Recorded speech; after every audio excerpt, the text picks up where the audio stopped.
We'll look at the history of Christianity and how East India Company was tied to Christianity.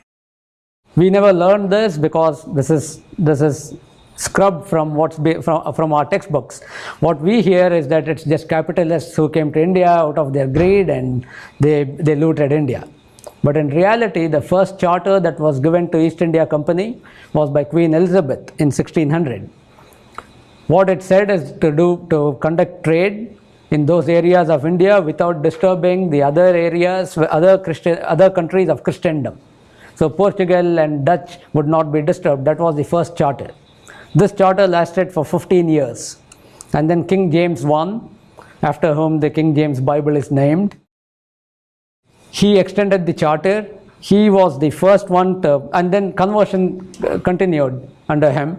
He was the person to name the first convert from India. He called him Peter. That happened in 1616. By 1661, you had Charles II. He actually granted the power to wage war against the non-Christians. So this was to East India Company. So East India Company was a wholly Christian enterprise.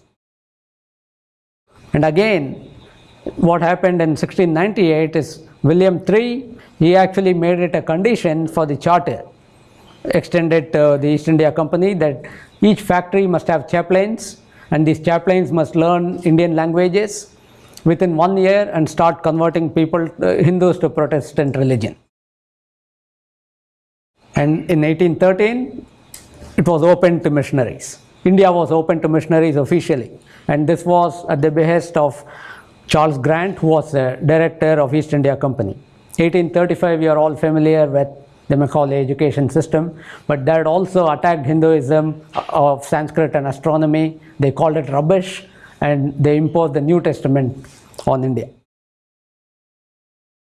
There were other things that the East India Company did which were for the Christian world. For example, there was taxes. There were taxes for the pilgrims. Pilgrims to Jagannath temple and other temples were taxed, and even temples were taxed just for existing. So Hinduism had to pay a penalty just for being Hindus. And the Dutch too, they used military force to force people to buy what they call the manufactures of Christendom. And this was in the South Indian coast.